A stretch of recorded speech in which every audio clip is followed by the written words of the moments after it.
Hello, my name is Neil Battaglia and I live in California. My native language is English, and I also speak Spanish, German, Mandarin Chinese, and I'm starting to learn some Arabic. I enjoy learning languages, and I'll probably even learn some more throughout the rest of my life. I learned the different languages in different ways, though. I learned Spanish starting in school.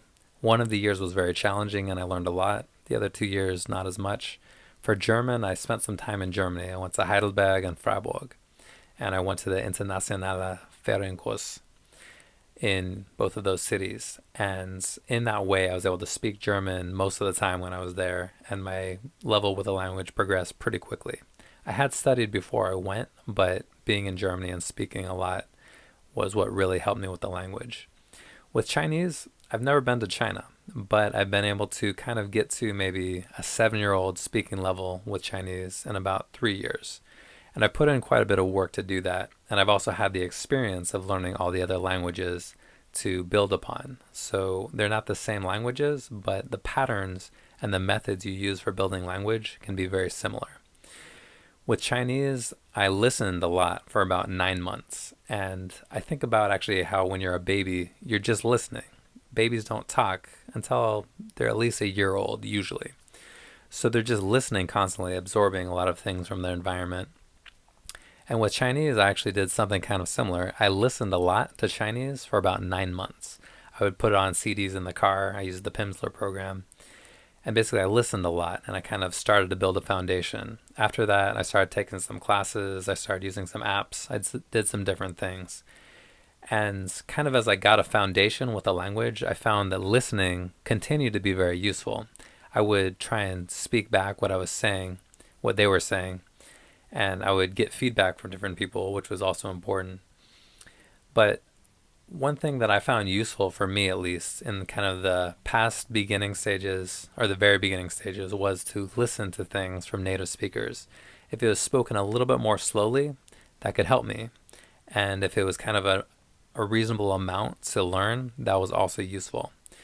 So, as I've been learning different languages, I've also helped some people with English because sometimes we do language exchange. So, I came up with a series of listening exercises for English. Here are 35 of those exercises. They're usually only a few sentences. Sometimes they're a little bit more, a little bit less. It depends on which one they are. But basically, I spoke pretty slowly and I tried to speak very clearly. And I had people write down what they heard, and then they could check with me to see if what they heard was correct. And I've written down everything that's in these exercises. What you can do is you can listen to them, and if you want to actually get like an MP3 so you can listen to it in the car on the way home, you can put it on repeat. You should check out listenspeakgame.com. So try out these exercises. Check out the website if you want to get some downloads and you want to find out what I said to check to see if you're listening correctly.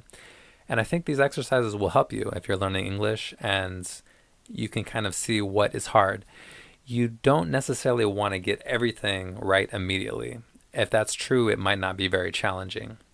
So try and check it out. See which exercises are going to be a bit of a challenge where you don't quite get everything right, but you also don't get maybe less than half of it right. Because if you get less than half, it can be actually kind of frustrating and even discouraging. So try it out. Let me know. Leave some comments. Tell me if you want to see something easier or harder. I think there's a bit of a different variety of level and difficulty within these exercises. So try them out and head out to the website if you want to get some downloads and take this a little bit further. I have a number of exercises here for listening, and a lot of them are in English. Those are the ones that I've recorded. Some of them are in Arabic and Chinese. I'm going to add some in Spanish, maybe some in German, some different languages. I've actually gotten some help from some people. They've allowed me to use some of the recordings. If you're interested in helping me as well, I'd really appreciate that. And that could help people around the world kind of learn these different languages together. If you're willing to help me out with that, I am definitely willing to help you by providing more exercises for English, more recordings, and I can try and get together this resource of different languages with different exercises for listening and maybe some other aspects of the language. This is a photo of me playing with my reggae band last Saturday. We're going to play again this weekend. This is from our second show last Saturday night. We played in San Jose. I'm on the left with the saxophone. I drew Christian McBride. He's a great bass player. I saw him play in September. There is a story called The Little Prince. In that story, the boy asks someone to draw him a sheep. That story is very famous, and I have seen this reference more than once. This is a drawing I did the other day. I like how the colors came out for the bird. This is a picture of me with my friend Christopher. I'm on the right, he's on the left. When I moved to California when I was 3 years old, he lived next door to me. He's about 3 years younger than me, so he used to be shorter than me, but he's not anymore. We both play saxophone, and we play with a drummer named Alan. He gave us each a hat, so we're wearing the hats in this picture. Here is a picture from a show last week. I'm on the right with my saxophone, and actually you can see my other saxophone in the background. The one in the front is a tenor, the one in the back is an alto, and I'm standing with my friend Bosco, who actually plays percussion. He's just holding a trumpet in the picture. I drew a girl playing classical guitar. I play the saxophone, and I like to draw. So sometimes I'll draw other musicians, as well as some other things that I think are interesting. I drew the Hulk playing saxophone. He's supposed to be a pretty big character, so the saxophone is apparently also pretty big in this drawing. I just made it so it would fit with his fingers. I started playing the saxophone when I was 11 years old. Now I'm 31, so I've been playing the saxophone for 20 years. It wasn't my major in school, but I never stopped playing music. These days, I'm trying to play more music, even though I do some other work. Sometimes people ask me what I do for work. I don't just do one thing. I play music. I'm in 3 bands. They're on the right side of this picture. I have a website called Sax Station. I teach music there. And I also help people with math and physics. I tutor them. I studied physics in college. I took this picture from the car as I was driving home with my grandfather. We had gone to the store to get groceries, but it turned out the store was closed today. It's the day after the holiday Thanksgiving here, so some stores are open and they do a lot of business today. But grocery stores tend not to do a lot of business on this day, so the one we went to was closed. Today I drew a girl playing alto saxophone. The drawing is fairly simple. The lines change in their thickness though, which gives it more expression, I think. I drew 2 saxophone players standing back to back the other day. They're both playing alto sax. I had fun drawing this one. I thought it was a cool pose. On Saturday night, I played at a recital. It was run by my saxophone teacher. He had quite a few of his students playing that night. The song that I played with him was a duet, with him on piano and myself on saxophone. It's called Misty. It's a jazz ballad. Today, I drew this girl with her saxophone. I thought the way she was standing was interesting. It's also her birthday today, and I thought it would be fun to draw. Here are 2 photos from the show I played last Saturday night. I'm on saxophone. To the left of me, in the picture with more people, is the keyboard player, Tony. One of the guitar players, Gio, and the drummer, Randy. You can see a little bit of Terry as well. I drew this girl from Brazil who plays the flute. I have a flute, but I don't play it very much. My sister used to play it, but then she stopped, and she gave it to me. I mostly play the saxophone. I drew this saxophone player named Charles McNeil for the first time on August 4th, 2014. Then a little over 2 years later, I drew him again on the day before Christmas, December 24th of this year. If you work on something, you can get a lot better at it. I did that with language, I've done that with music, and as you can see, I've improved with drawing. It's a hobby of mine, not my profession, but with practice and dedication, you can get better. I learned this line on saxophone earlier today. It came from a guy named Derek Big Walker. It might be difficult to write a name, since those can be uncommon. Then I showed people how to play this line on YouTube. I drew this ballerina the other day. I thought she looked very graceful. I like to dance also, but not ballet. I mostly dance salsa and bachata. Last week on Thursday, I interviewed a guy named Paul the trombonist. He's a musician who plays the trombone.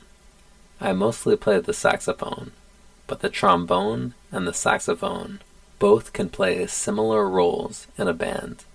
We talked for a little more than half an hour. If you'd like to see it, you can find it on Sax Station, which is my website, and YouTube. Today, I drew this girl named Lucia, who is from Peru and plays the saxophone. This is a tenor saxophone. The saxophones have the same names as those names given to the voices in a choir. The four most common types are baritone, tenor, alto, and soprano. This is a character that I created when I took a class on cartooning. His name is Gene, and he plays the saxophone. Today, I drew him with some different facial expressions. Yesterday, I posted a very similar drawing. Then I went back and made some changes. Do you see which changes I made? You can leave a comment to let me know. And if you share a story, I can correct if you write down what you hear.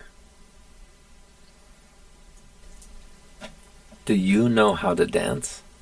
I like to dance quite a bit. I started dancing about 10 years ago. I mostly dance salsa and bachata. This picture is from last Sunday. Today I drew Greg Fishman. He's a saxophone teacher and musician. I think I first met him at the Monterey Jazz Festival. He used to play there every year with his wife, who plays piano. More recently, I have seen him at a convention in LA. I might see him in a few weeks. I drew this squirrel on April 7th, 2013, so a few years back. The way it looks is pretty different than my newer drawings. My style changed a bit, but I still like how this turned out.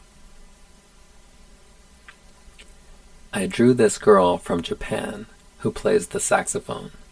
She plays in a group with other saxophone players, and it seems like they wear interesting clothing when they play.